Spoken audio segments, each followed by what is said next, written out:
17 जनवरी संकट चौथ पर जिस घर में खाई जाती हैं यह दो चीजें, दौड़ी चली आती है माता लक्ष्मी, घर में होती है साक्षात विराजमान। नमस्कार दोस्तों, राधे राधे, जय श्री कृष्णा।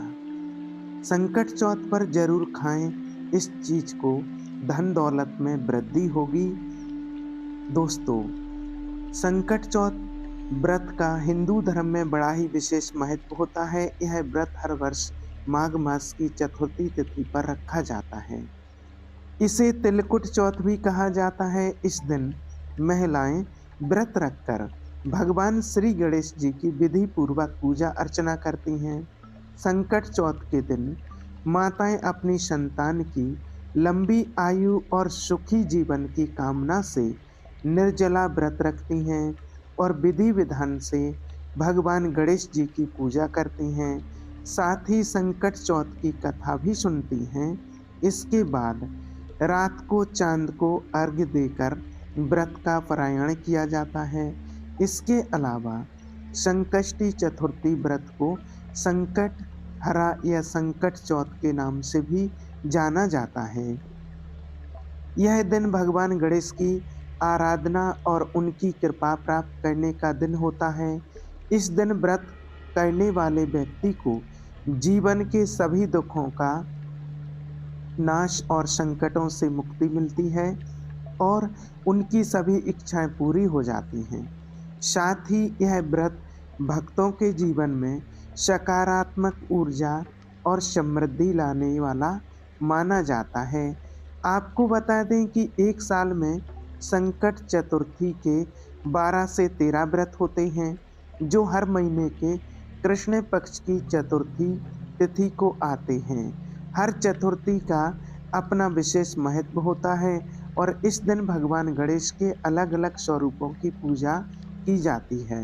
दोस्तों, आप सभी को बता दें कि इस बार 2025 में संकट चौथ की चतुर्थी तिथि 17 जनवरी की सुबह 4:06 पर शुरू होगी और तिथि का समापन 18 जनवरी को सुबह 8:30 बजे पर होगा।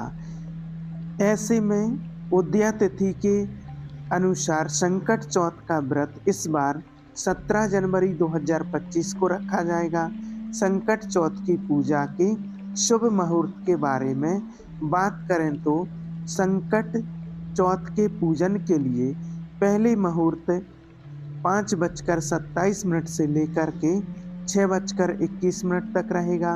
वहीं दूसरा मुहूर्त सुबह 8:34 से लेकर 9:53 तक रहेगा।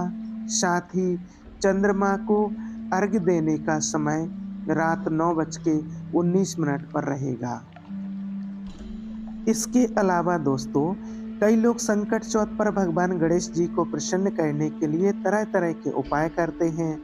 वहीं शास्त्रों में कुछ ऐसी चीज़ों का वर्णन किया गया है जिन चीज़ों का भोग आप संकट चौथ पर भगवान गणेश जी को लगाते हैं और भोग लगाने के बाद आपको भगवान गणेश जी के साथ साथ अन्य देवी देवताओं की असीम कृपा प्राप्त होती है। आपके रुके हुए कार्य बिना किसी अड़चन के पूर्ण होते हैं और आपको हर एक कार्य में सफलता हासिल होती है। साथ ही आपके घर में सकारात्मक ऊर्जा का वास हो जाता है, जिस घर में सुख समृद्धि बनी रहती है।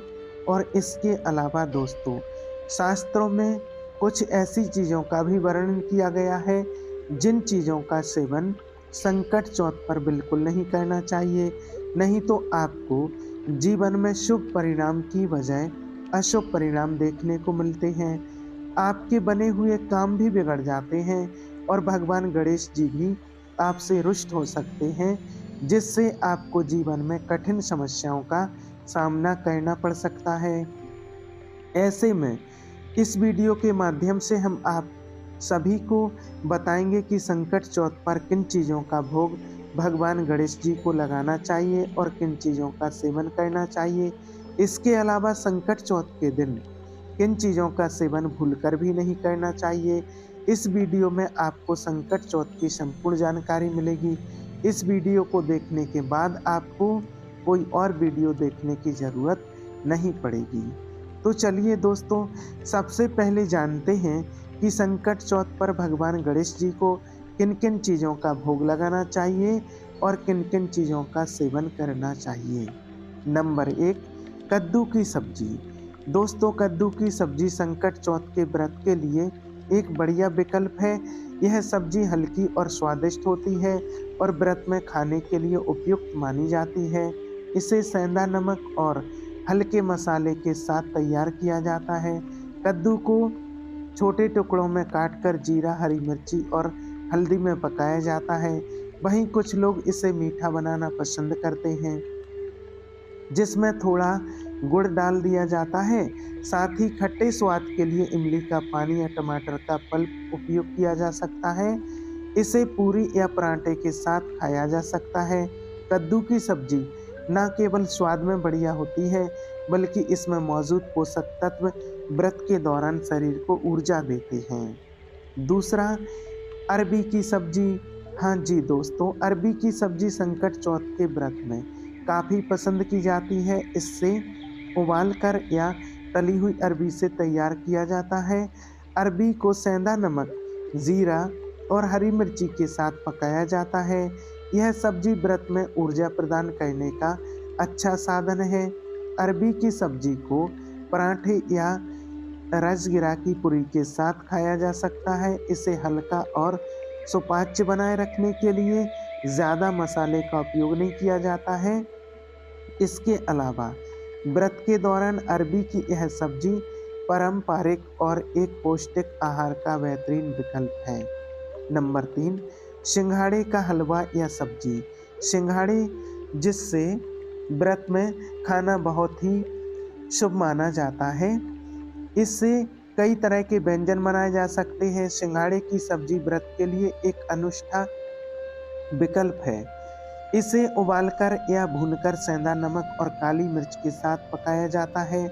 इसके अलावा सिंघाड़े का हलवा भी व्रत में बेहद लोकप्रिय है। इसे बनाने के लिए सिंघाड़े के आटे को घी में भूना जाता है और फिर उसमें पानी और चीनी डालकर पकाया जाता है। यह व्यंजन व्रत के दौरान स्वाद और ऊर्जा का सही संतुलन प्रदान करता है। इसके अलावा सिंघाड़े में मौजूद कार्बोहाइड्रेट और फाइबर शरीर को दिन भर ताजगी बनाए रखने में मदद करते हैं। मोदक। जी हाँ दोस्तों, भगवान गणेश जी को मोदक बहुत प्रिय होते हैं। यह मिठाई चावल के आटे और गुड़ के मिश्रण से बनाई जाती है, जिसमें नारियल भी डाला जाता है। मोदक को विशेष रूप से गणेश उत्सव के दौरान तैयार किया जाता है और इसे गणेश का प्रिय भोग भी कहा जाता है। इसके अलावा मोदक के अंदर गुड़ और नारियल का मिश्रण स्वाद और पवित्रता का प्रतीक माना जाता है। ऐसे में संकट चौथ के दिन इस भोग को भगवान गणेश को अर्पित करते समय हमें इसे श्रद्धा और प्रेम से तैयार करना चाहिए, क्योंकि यह भगवान के आशीर्वाद का प्रतीक होता है। क्योंकि मोदक की मिठास हमारे जीवन में समृद्धि और खुशी का प्रतीक मानी जाती है। जब मोदक भगवान को अर्पित करते हैं तो यह निश्चित रूप से घर में सुख, शांति और समृद्धि लाने के लिए सहायक होता है। नंबर 5 है दूर्वा घास। दोस्तों, भगवान गणेश जी को 21 घास के पत्ते विशेष रूप से प्रिय होते हैं, जिन्हें दूर्वा कहा जाता है। ऐसे में संकट चौथ के दिन दूर्वा को गणेश जी के चरणों में अर्पित करने से उनका आशीर्वाद प्राप्त होता है, क्योंकि दूर्वा के पत्ते सात्विकता, पवित्रता और समृद्धि के प्रतीक माने जाते हैं जब इन पत्तों को भगवान गणेश के चरणों में अर्पित किया जाता है तो यह उनके आशीर्वाद को आकर्षित करने का एक विशेष तरीका होता है। दूर्वा विशेष रूप से गणेश पूजा के दौरान अर्पित किया जाता है और यह एक धार्मिक परंपरा भी है। माना जाता है कि दूर्वा के पत्ते मानसिक शांति और सफलता की ओर मार्गदर्शन करते हैं, इसलिए इसे गणेश जी की पूजा में अनिवार्य रूप से शामिल किया जाता है। लेकिन इस बात का विशेष रूप से ध्यान रखना चाहिए कि दूर्वा ताजी और शुद्ध होनी चाहिए, जिससे भक्ति में कोई कमी ना आए। नंबर 6 है तिल और गुड़। जी हाँ दोस्तों, अच्छा, तिल और गुड़ का मिश्रण भी गणेश जी को प्रिय है। खासकर संकट चौथ के दिन भगवान गणेश जी को गुड़ और तिल का भोग लगाना चाहिए, क्योंकि इन दिनों का मिला जुला रूप एक इन दोनों का मधुर भोग होता है, जो संकट चौथ के दिन भगवान गणेश जी को अर्पित किया जाता है। यह भोग केवल स्वादिष्ट ही नहीं होता, बल्कि इसका धार्मिक महत्व भी है। इसके अलावा अच्छा गुड़ और तिल का सेवन करने से जीवन में खुशहाली और समृद्धि आती है। ऐसे में आपको संकट चौथ के दिन भगवान गणेश जी को तिल और गुड़ का भोग लगाना चाहिए। ऐसा करने से आपको भगवान गणेश जी की विशेष कृपा प्राप्त होगी, जिससे आपको जीवन में शुभ परिणाम की प्राप्ति होगी और आपके घर में सकारात्मक ऊर्जा का वास होगा, जिससे घर में सुख समृद्धि बनी रहेगी। नंबर 7 है लड्डू। जी हाँ दोस्तों, लड्डू भगवान गणेश जी को अति प्रिय हैं। खासकर बेसन के लड्डू भगवान गणेश जी को अति प्रिय हैं। इसके अलावा यह एक पारंपरिक भारतीय मिठाई है, जो विशेष रूप से पूजा के दौरान तैयार की जाती है। ऐसे में संकट चौथ के दिन भगवान गणेश के चरणों में अर्पित करने से घर में सुख शांति और समृद्धि का वास होता है। साथ ही जीवन में सकारात्मक ऊर्जा का वास होता है। यह मिठाई समाज में खुशी और उल्लास का प्रतीक मानी जाती है और भगवान गणेश जी की पूजा में लड्डू का अर्पण विशेष रूप से महत्व होता है, क्योंकि गणेश पूजा के दौरान लड्डू के अर्पण से मनुष्य के जीवन में दरिद्रता और संकट दूर होते हैं। ऐसे में आपको श्रद्धा पूर्वक विधि विधान से संकट चौथ पर भगवान गणेश जी को लड्डू अर्पित करने चाहिए। ऐसा करने से आपको जीवन में शुभ परिणाम देखने को मिलेंगे। नंबर 8 है नारियल। नारियल विशेष रूप से गणेश जी को प्रिय होता है। नारियल का खोल भगवान गणेश की पूजा में प्रमुख रूप से इस्तेमाल होता है और यह एक महत्वपूर्ण धार्मिक प्रतीक है। इसके अलावा नारियल का शास्त्रों में बड़ा महत्व होता है और इससे शुद्धता और प्रसन्नता का प्रतीक माना जाता है। ऐसे में संकट चौथ के दिन नारियल को भगवान के चरणों में अर्पित करने से घर में सुख शांति और समृद्धि का वास होता है, जिससे घर में सुख शांति का माहौल बना रहता है। विशेष रूप से पूजा के समय नारियल को तोड़कर अर्पित करने से भगवान गणेश जी का आशीर्वाद प्राप्त किया जा सके। लेकिन आपको संकट चौथ के दिन भगवान गणेश जी को नारियल अर्पित करते समय शुद्धता का विशेष रूप से ध्यान रखना चाहिए। नंबर 9 फल। दोस्तों, जीवन में फलों का विशेष महत्व माना जाता है। फलों को पूजा पाठ में भी विशेष रूप से इस्तेमाल किया जाता है।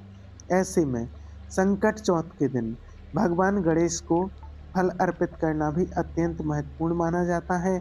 खास तौर से केले, सेब और नारियल, यह फल भगवान के चरणों में अर्पित करने से घर में सुख समृद्धि और आरोग्य का वास होता है। अगर घर परिवार में कोई व्यक्ति बीमार चल रहा है तो ऐसा करने से वह जल्दी ही ठीक हो सकता है। साथ ही फल एक प्राकृतिक भोग है, जो न केवल भगवान गणेश को प्रिय है, बल्कि यह भी दर्शाता है कि हम अपने जीवन में सरलता और पवित्रता को स्वीकार कर रहे हैं। इसके अलावा फल विशेष रूप से स्वस्थ और लंबी उम्र समृद्धि के प्रतीक माने जाते हैं। जब इन फलों को भगवान गणेश को अर्पित किया जाता है तो यह एक श्रद्धा की अभिव्यक्ति होती है। ऐसे में संकट चौथ के दिन भगवान गणेश जी को फलों का भोग लगाने से बाद प्रसाद के रूप में सभी को वितरित करें और स्वयं भी ग्रहण करें। ऐसा करने से आपको जीवन में सुख और शुभ फलों की प्राप्ति होगी। नंबर 10 खीर। दोस्तों, खीर एक ऐसा भोग है जो भगवान गणेश जी को प्रिय होता है। खासकर चावल की खीर को आमतौर पर दूध, चावल और घी से तैयार किया जाता है और इसे विशेष रूप से पूजा के दौरान अर्पित किया जाता है। कि खीर का स्वाद भगवान गणेश के लिए अत्यधिक प्रिय है और इससे अर्पित करने से घर में शांति, समृद्धि और सुख का वास होता है। इसके अलावा खीर में दूध और घी का उपयोग इसे शुद्ध और ताजगी का प्रतीक बनाता है। यह भोग विशेष रूप से शुभ अवसरों पर तैयार किया जाता है और भगवान गणेश की कृपा प्राप्त करने के लिए यह आदर्श माना जाता है। इसके अलावा संकट चौथ पर भगवान गणेश जी को खीर अर्पित करते समय यह ध्यान रखना चाहिए कि यह स्वादिष्ट और ताजा अवयवों से बनी जानी चाहिए, ताकि भगवान गणेश जी की पूजा में कोई कमी ना हो और उनका आशीर्वाद पूर्ण रूप से प्राप्त हो सके। तो दोस्तों, यह थी वह चीज़ें जिनका भोग संकट चौथ पर भगवान गणेश जी को लगाना चाहिए और इन चीज़ों का सेवन भी करना चाहिए। आइए अब जानते हैं कि संकट चौथ पर किन चीज़ों का सेवन भूलकर भी नहीं करना चाहिए। नंबर 1, मूली। दोस्तों, मूली को भगवान गणेश जी की पूजा में और भोग में शामिल करना वर्जित होता है। धार्मिक मान्यताओं के अनुसार मूली को अशुद्ध माना गया है और यह पूजा के लिए उपयुक्त नहीं होती है। इसके अलावा मूली को ग्रहण करना मानसिक और आध्यात्मिक अशांति का कारण बन सकता है। ऐसे में संकट चौथ के दिन जब लोग जीवन में सुख, शांति और समृद्धि की कामना करते हैं, तो इन खाद्य पदार्थों का सेवन करना वर्जित माना गया है। ऐसे में आप संकट चौथ के दिन मूली से परहेज करके आप पूजा की पवित्रता को बनाए रख सकते हैं और भगवान गणेश जी की कृपा प्राप्त कर सकते हैं। ऐसा करना आपके लिए शुभ साबित होगा और आपके जीवन में सकारात्मक परिणाम देखने को मिलेंगे। दूसरा है अनाज और दाल। दोस्तों, संकट चौथ व्रत में चावल, गेहूं, मक्का, जौ और अन्य सभी प्रकार के अनाज सेवन निषिद्ध होता है, क्योंकि अनाज तामसिक और भारी भोजन का हिस्सा माने जाते हैं जो व्रत की सात्विकता को प्रभावित कर सकते हैं। ऐसे में संकट चौथ के दिन व्यक्ति को हल्का और सात्विक भोजन करना चाहिए, जिससे मन शांत और स्थिर रहे। इसके अलावा संकट चौथ पर दालों का सेवन भी निषिद्ध है, क्योंकि इनमें प्रोटीन की अधिकता होती है जो शरीर को ऊर्जा देने के बजाय व्रत के दौरान मन और शरीर को आहार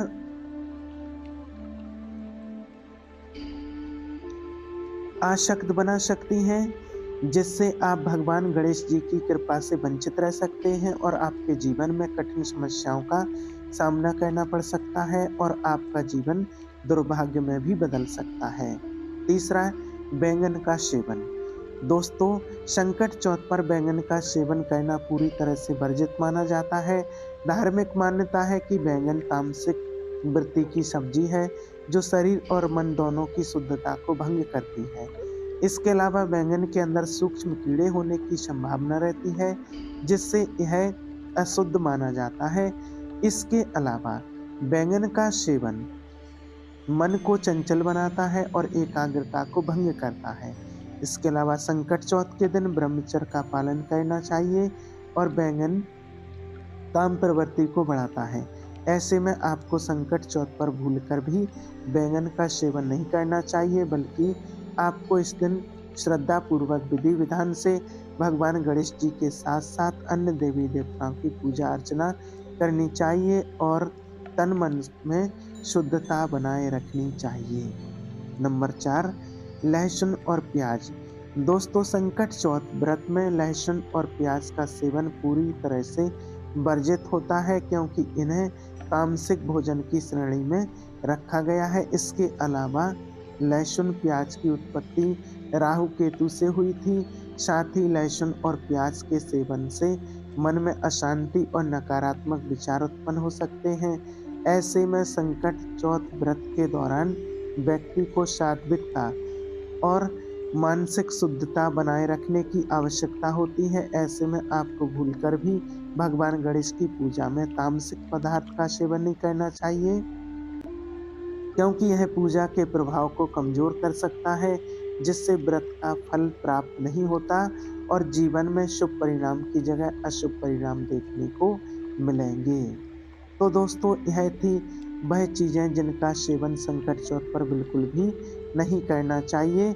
अगर जानकारी अच्छी लगी हो तो वीडियो को लाइक और शेयर करें और आपके अपने चैनल श्री कृष्णा फैमिली को सब्सक्राइब ज़रूर करें। आप सभी का बहुत बहुत धन्यवाद। जय श्री कृष्णा।